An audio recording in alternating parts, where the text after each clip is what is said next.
Assalamualaikum warahmatullahi taala wabarakatuh. A'udzu billahi minasyaitonir rajim. Bismillahirrahmanirrahim. Alhamdulillahil qail. Awalam yara ila at-tayri fawqahum safatin wa yakbitna ma yumsikuhunna illa ar-rahman. Asyhadu an la ilaha illallah wahdahu la syarikalah wa asyhadu anna Muhammadan abduhu wa rasuluh. Allahumma shalli ala sayyidina Muhammadin nuril anwar wa ala alihi al-adhar wa ashabil akhyar as-sallim tasliman katsira. Allahumma nawwir qulubana bi nuri hidayatika kama nawwartal arda bi nuri syamsika abadan abada bi rahmatika ya arhamar rahimin. Yang saya hormati saudara pengurusi yang berbahagia Datuk Dr. Ahmad Syukri bin Ismail, Datuk-datuk, datin-datin, para doktor dan seterusnya, hadirin hadirat yang dirahmati Allah sekalian. Alhamdulillah pada pagi ini saya telah dikurniakan oleh Allah untuk bercakap mengenai rahsia Allah Subhanahu Wa Taala, yaitu wujudnya tiga hubungan yang ramai manusia tidak mengetahuinya, yaitu hubungan antara sebab, musabbab, dan yang ketiganya musabbibal asbab. Ketiga-tiga hubungan tersebut, wujudnya ketiga-tiga hubungan tersebut memang tidak dapat dinafikan. Cuma oleh kerana seminar ini berkaitan dengan perubatan, maka saya sebutkan dah direct berkaitan dengan perubatan. Ciri yang membezakan, ciri utama yang membezakan perubatan Islam dengan perubatan moden barat ialah perubatan moden barat hanya menghubungkan antara sebab dan musabbab. Kerana perubatan moden barat ni berdasarkan kepada sains, dan sains barat memang mengenepikan seluruh dogma agama. Apa saja yang berkaitan dengan agama memang diketepikan. Kerana itulah maka sains barat termasuklah sains perubatan hanya menghubungkan antara sebab dan musabbab. Itu pun berkaitan dengan sebab pun tidak sempurna. Jadi ditinggalkan musabbibal asbab kerana ini aspek agama, aspek ketuhanan. Tapi dalam Islam, perubatan Islam yang sebenar menggabungkan ketiga-tiganya, antara sebab, musabbab dan musabbibal asbab. Sebagai contoh, bila seseorang itu sakit lalu mengambil obat, dengan obat itu penyakit sembuh, obat itu sebab, dan sembuhnya penyakit itu musabbab. Tapi yang menyembuhkan pada hakikatnya ialah Allah Subhanahu Wa Taala, musabbibal asbab. Itulah yang diajar dalam Islam. Nabi Ibrahim alaihissalam pernah sakit, lalu beliau makan obat. Sesudah sembuh, beliau menegaskan seperti yang terdapat dalam Quran, Bismillahirrahmanirrahim, fa idza maritu fa huwa yashfini. Apabila aku sakit, maka Allah lah yang menyembuhkan. Setiap hari kita makan, kita minum, makanan adalah sebab kenyang. minuman adalah sebab menghilangkan kehausan. Tetapi kita diajar bahawa hakikat yang mengenyangkan ialah Allah, menghilangkan haus ialah Allah. Sehingga di dalam akidah ditegaskan, sesiapa di antara orang mukmin yang mengiktikadkan bahawa makananlah yang mengenyangkan, kafirlah dia. Minumanlah yang menghilangkan haus, kafirlah dia. Ini akidah yang diajar di dalam ahli sunnah wal jamaah. Sebab itu ulama ahli sunnah wal jamaah mengajar kita dalam masalah 3 hubungan ini, supaya manusia jangan jadi bodoh, ahmak, terlalu bodoh, dan juga jangan jahil. Jahil ini tidak tahu, bodoh lain aspek akal, tapi jahil ini tidak ada ilmu. Kalau seseorang itu menolak sebab, misalnya Allah yang mengenyangkan, aku tak makan pun boleh kenyang, ini diistilahkan orang ini ahmak. Ahmak ini orang yang macam tidak berakal, ada akal macam tak berakal. Misalnya bila ditanya sekarang ini pukul berapa, dia kata pukul 2. Yang dia tahu jam 2 saja. Itu ahmak. Jadi ulama ahli sunnah wal jamaah mengajar dalam 3 hubungan ini, orang mukmin jangan menjadi ahmak, bodoh sangat, tak mau ambil sebab, tak mau makan atas alasan Allah yang mengenyangkan, tak mau ambil obat sebab Allah yang menyembuhkan. Ini tidak boleh. Ini berlawanan dengan ajaran Islam. Wajib mengambil obat sebagai sebab. Tetapi bila dah makan obat, tidak boleh mengiktikadkan obat itulah yang menyembuhkan. Ini jadi jahil. Jadi ahli sunnah wal jamaah mengajar kita dalam menangani 3 hubungan sebab, musabbab dan musabbibal asbab ini, hendaklah berakal cerdik, mengadakan sebab, dan jangan jahil. Sesudah ada sebab, sesudah obat diambil, hendaklah iktikadkan Allah yang menyembuhkan. Ini barulah memelihara 3 hubungan. Begitulah dalam perbuatan Islam yang sebenar. Asas ini dipegang teguh. Sebab, musabbab dan musabbibal asbab. Tadi saya bacakan satu ayat yang menjelaskan tentang 3 hubungan, yaitu satu ayat daripada suratul Mulk. Bismillahirrahmanirrahim. Awalam yara ila at-tayri fawqahum safatin wa yakbitna ma yumsikuhunna illa rahman. Tidakkah mereka itu, manusia itu, melihat, merenungkan bagaimana burung terbang di atas kepala. Safatin wa yakbitna, mengembangkan sayap, mengencupkan sayap. Ma yumsikuhunna illa rahman. Tidak ada yang menerbangkan burung itu pada hakikatnya kecuali Allah yang bersifat Ar-Rahman. Begitu juga ya. Berhubung dengan perubatan ini, ada banyak ayat yang Allah sebut tentang hubungan, tentang wujudnya 3 hubungan. Misalnya dalam surah Ar-Ra'd, surah 13, Allah berfirman, Bismillahirrahmanirrahim. Lau anna Qur'anan suyirat jibalu au quti'at bihil ardu au kullima bihil mauta balillahi amru jami'ah. Ayat ini menyebut tentang perubatan cara doa. Ya. Jadi Allah tegaskan, sekiranya ada doa yang dibaca,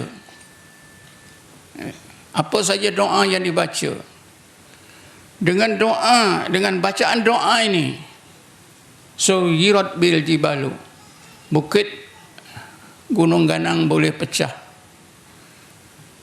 au quti'at bihil ardu, atau bumi boleh terbelah, au kullima bihil mauta, atau dengan bacaan ini orang mati boleh bercakap. Balillahi amru jami'ah, seluruh perkara itu berlaku adalah urusan Allah Subhanahu wa taala. Begitulah apa juga kaedah perubatan yang kita guna, apa juga obat-obatan yang kita guna. Sekiranya sembuh, balillahil amru jami'ah, bahkan semuanya adalah urusan Allah Subhanahu wa taala. Kita ini hidup karena ada roh, ada nyawa. Dan semua orang yakin bila roh itu berpisah, maka mati kita. Tapi sebenarnya roh atau nyawa kita ini sebab kita hidup. Kita ini hidup adalah musabbab. Nyawa itu sebab. Hidup kita ini musabbab. Tetapi jangan lupa, pada hakikatnya Allah yang menghidupkan.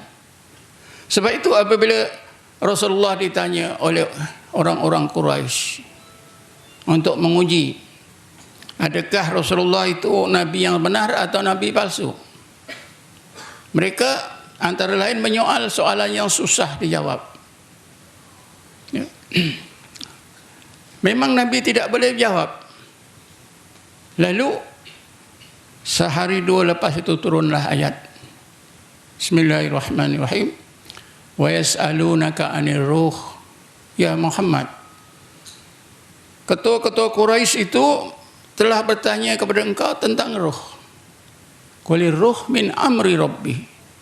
Katakan ya Muhammad, roh itu adalah urusan Tuhanku Allah. Jadi kita hidup dengan roh. Roh itu sebab hidupnya kita. Tapi Allah tegaskan, roh itu adalah urusan Allah. Jadi kita hidup ni dengan Allah, diurus dengan Allah Subhanahu wa taala. Kita selalu dengar bacaan Al-Quran, doa-doa yang dibaca oleh orang-orang alim, yang menyebabkan innallaha ala kulli syai'in qadir. Sesungguhnya Allah itu maha berkuasa atas tiap-tiap sesuatu. Ini bukan satu statement biasa. Ini adalah hakikat. Apa saja semuanya bergantung pada qudrat dan iradah Allah Subhanahu wa taala. Di dalam ilmu tauhid biasa disebut la tataharraku dzarratun illa biidznillah. Sebiji abu walaupun kita nampak terbang dibawa oleh angin ke sana kemari, tapi ditegaskan abu itu tidak akan bergerak kecuali dengan qudrat dan iradah Allah Subhanahu wa taala. Hadirin dan hadirat yang dirahmati Allah sekalian, tadi saya sebutkan dalam perubatan moden pun tentang sebab itu pun tidak sempurna. Sebab itu hanya sebab-sebab yang nyata saja. Sedangkan di sana ada banyak sebab yang tak nyata. Ada banyak sebab penyakit yang tak nyata. Misalnya, saya pernah ambil bahagian dalam satu forum berkenaan penyakit stres, tekanan. Seorang pakar apa itu jiwa Malaysia yang terkenal, tak perlu saya sebut, dia terangkanlah apa yang dia tahu tentang penyakit tekanan. Tapi kata saya, penyakit jiwa, tekanan jiwa ini sebenarnya merupakan penyakit yang boleh kita katakan mula-mula menyerang manusia. Dan sebabnya pun ada diterangkan dalam Quran. Manusia yang mula-mula diserang oleh penyakit tekanan ini ialah Adam dan Hawa alaihissalam. Seperti yang Allah sebut di dalam surah Al-A'raf. Bismillahirrahmanirrahim. Fawaswasa lahuma asyaitanu liyubdi'a ma wuri'a anhuma saw'atima qala ma nahakuma rabbukuma an hadhihi sajarah illa an takuna malakaini aw takuna minal khalidin. Dalam ayat ini ada perkataan waswas. Penyakit waswas inilah penyakit jiwa yang mula-mula menyerang manusia mangsanya Adam dan Hawa. Sebabnya ialah syaitan. Penyakit jiwa memang disebabkan oleh syaitan, oleh jin-jin yang seperti syaitan. Sebab di dalam Quran, syaitan itu ada 3 jenis. Syaitan keturunan iblis. Ini memang kita dah tahu. Syaitan-syaitan jin dan syaitan manusia. Dalam satu firman Allah menyebutkan, Bismillahirrahmanirrahim, wa kadzalika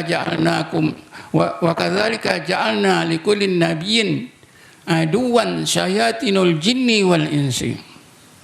Demikianlah kami jadikan bagi tiap-tiap nabi itu musuh syaitan-syaitan jin dan syaitan-syaitan manusia. Satu lagi syaitan keturunan iblis. Jadi iblis itulah yang mula-mula menimbulkan penyakit jiwa mangsanya Adam dan Hawa. Bila Adam dan Hawa digoda oleh iblis, iblis kata, wahai Adam, wahai Hawa, sebenarnya Tuhan kamu Allah melarang kamu makan buah khuldi ini bukan kerana apa? Disebabkan 2 sebab saja. Pertama, kalau engkau makan buah khuldi, taraf engkau akan bertukar daripada manusia naik setaraf dengan malaikat. Aku dulu jin saja, tapi kerana aku makan buah khuldi ini, taraf dan kedudukan aku sudah bertukar menjadi malaikat. Yang kedua, kalau engkau makan, engkau kekal. Aku kekal di surga ini kerana makan ini. Kan disebutkan tadi, illa an takuna malakaini, kecuali supaya engkau jangan jadi malaikat. Au takuna minal khalidin, supaya kamu berdua jangan kekal dalam surga. Tapi dalam tafsir itu dijelaskan, bila iblis ini pandai, dia kasyaf, dia tahu apa yang berlaku dalam jiwa Adam dan Hawa. Macam Adam dan Hawa ini macam tak percaya. Apa yang dibuat oleh iblis? Wa qasamahuma inni lakuma laminan nasihin. Maka iblis pun bersumpah, wahai Adam, wahai Hawa, kita berkawan dah lama, kita dah mempercayai. Aku bagi tahu ini semata-mata sebagai kawan, nasihat saja, itu terpulanglah pada engkau. Itulah ketika itulah tuan-tuan, Adam dan Hawa percaya cakap iblis, lalu makan buah khuldi, maka kedua-duanya diserang oleh penyakit jiwa. Malahan tuan-tuan, obat untuk penyakit jiwa ini pun disebut, iaitu Allah. Kedua-duanya bertaubat. Bila bertaubat, Allah terima balik, hilanglah sakitnya. Jadi banyak pengajaran sebenarnya dari segi perubatan apa yang berlaku. Dan di sini kita tahu bahawa salah satu punca berbagai penyakit yang dihadapi oleh manusia ialah iblis, syaitan, jin-jin yang jahat. Tapi sebab ini tidak ada termasuk di dalam perubatan moden. Saya telah memberi khidmat perubatan spiritual Islam sejak tahun 93, 2 tahun sebelum saya pencin sampai sekarang.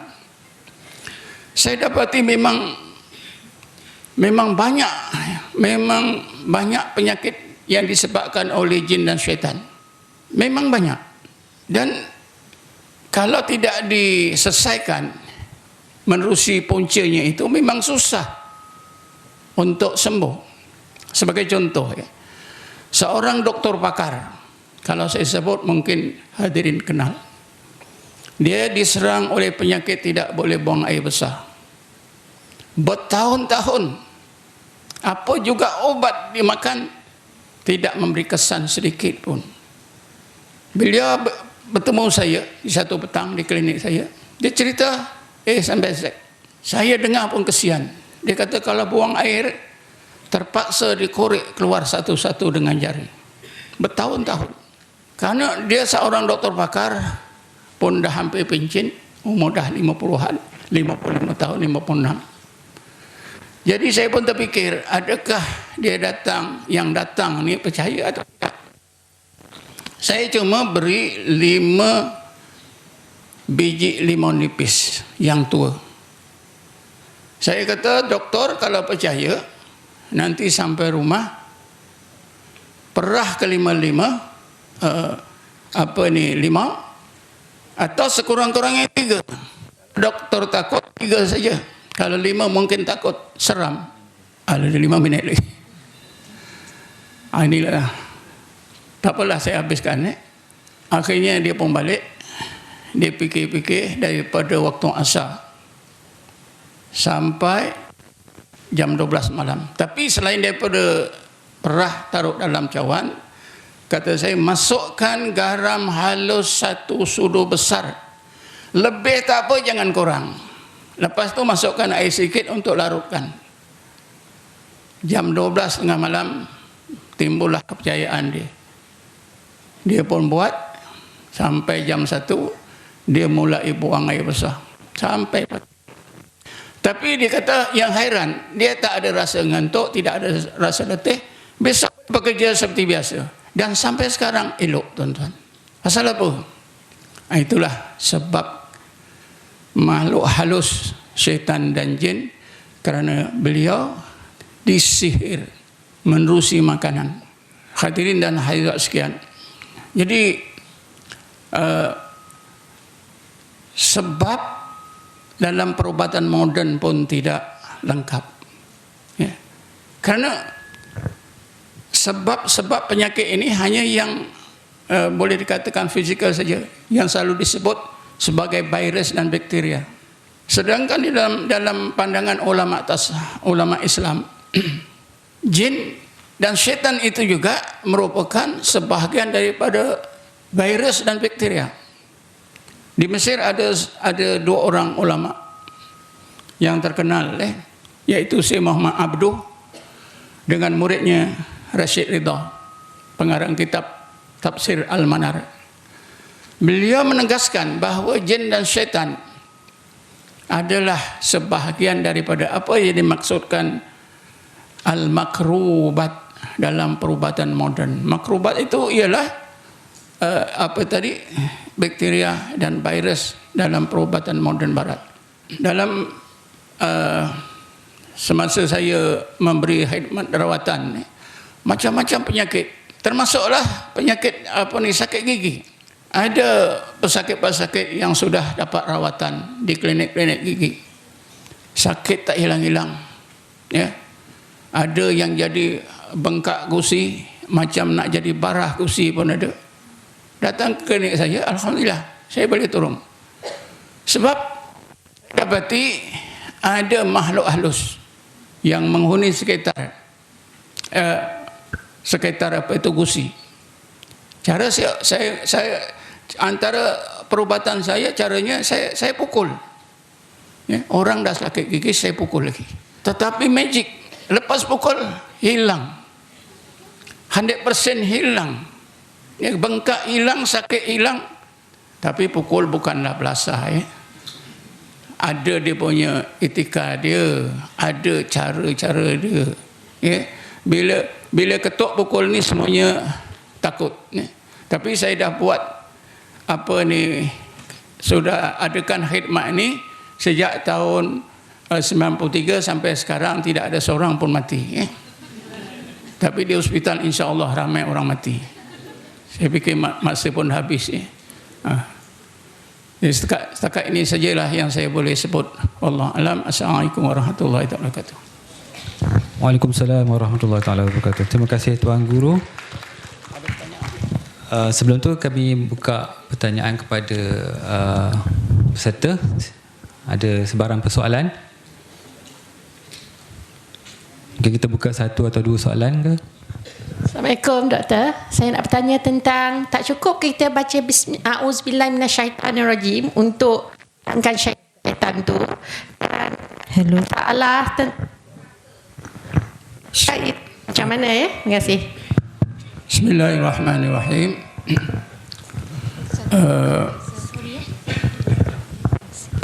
Sepatutnya cukup ya.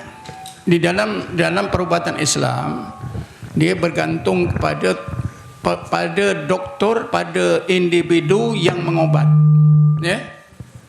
Kalau yang mengucap Bismillahirrahmanirrahim itu Rasulullah boleh sembuh. Tapi kalau kita tak tahulah. Mungkin kita baca Quran habis 30 juzuk pun dia tak takut. Ya.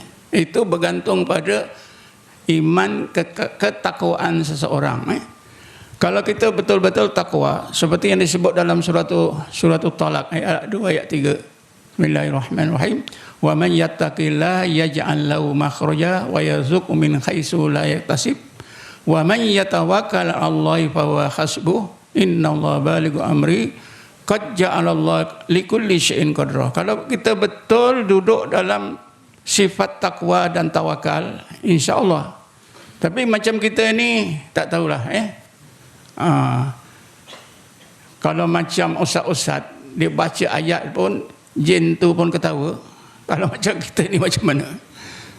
Ustaz-ustaz tu tanyalah yang terkenal macam Ustaz Ismail Kamus, Datuk Ismail Kamus. Macam dia pernah tak dia ngumpat orang sampai habis yang dihafal jin tu ketawa. Ejek-ejek lagi. Maknanya bergantunglah kepada keadaan iman kita, ketakwaan kita. Jadi itulah jawabannya. Wallahu a'lam. Ada tambahan pertanyaan? Ya? Saka. Oh, saka Saka ni, kalimah saka kalau kita tengok dalam Dewan Bahasa dia hampir dengan makna pusaka. Cuma pusaka itu berkenaan apa yang diwarisi, harta benda dan sebagainya.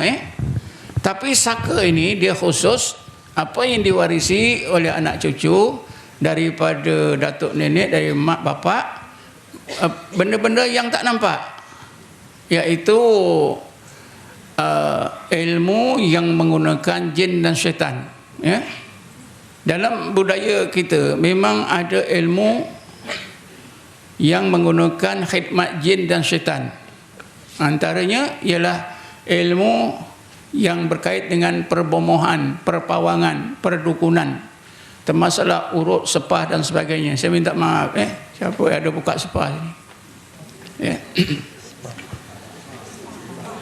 Maksud saya yang menggunakan khidmat jin dan syaitan ada. Termasuklah ilmu seri muka, ilmu kecantikan. Kalau lelaki, ilmu kepahlawanan, silat, seni bela diri. Siapa yang tak percaya seni bela diri itu menggunakan jin, sila datang sini saya boleh tunjuk. Siapa yang tak percayalah, boleh. Kita boleh tengok macam mana nanti dia berlaku. Sebab boleh katakan hari-hari orang yang sakit ini disebabkan saka-saka ni memang tak boleh. Sekarang ni di klinik saya mengubat satu keluarga. Keluarga ni bila dia obat dia akan jadi harimau.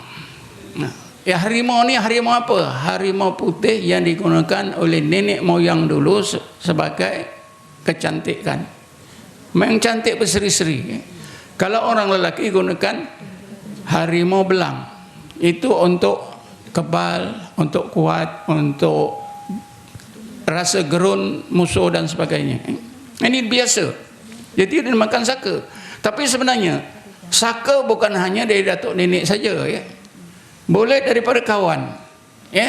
Boleh daripada pesakit, doktor, nurse yang kerja di hospital, ataupun doktor gigi sendiri, ya. Dia cabut gigi pesakit yang memang berjin. Boleh masuk ke doktor, atau doktor itu ada jin, dia masuk kepada pesakit. Ini pengalaman saya, ya. Saya menemui terlalu banyak kes-kes macam ni. Jadi saka ni ada cara nak buang, ada cara nak buang, tapi masa tidak apa itu, tidak cukup, Antara, ya, kalau saka itu mak bapak, jangan disimpan apa juga barang mak dan bapak. Budaya Cina cukup bagus, ya. Saya dulu di kampung saya ada jiran Cina. Bila si ayah meninggal, semua barang-barang ayah ni dibakar. Bila saya tanya, macam mana, kenapa nyonya dibakar? Ini barang-barang kan cantik-cantik, baru-baru. Dia kata, ini barang semua sial. Sama juga budaya Melayu pun begitu. Kalau kita nak buang saka, mesti dibuang barang-barang ni. Yang mahal dijual. Ya. Saya nak beritahu, seorang pegawai Petronas daripada Paka, bila ayahnya meninggal, dia sakit. Bila datang sakit, dia akan ambil parang nak sembelih anak isteri. Anak isteri akan lari dalam bilik kunci. Orang ramai datang. Bila berubat dengan saya, dia berubat rata-rata. Akhirnya sampai ke saya, rupanya dia ada menyimpan barang kepunyaan ayah, sebuah kereta, sebuah Honda Cup, kamera, laptop dan semua pakaian. Saya suruh bakar, yang mahal ni jual, barulah boleh keluar saka, boleh sembuh. Itu salah satu. Sebab itu kalau ada keluarga mati, jangan berebut-rebut apa yang ditinggalkan. Jangan berebut-rebut. Kan ada pergi kita hantar ke kubur, kadang-kadang payung itu pun berebut. Dia tak tahu apa nanti akan jadi payung ni. Jadi saya fikir cakap itu dulu, Kalau nak panjang nanti kita buat satu seminar lah tentang saka, InsyaAllah saya boleh cakap 2-3 jam pun tak apa saka ni.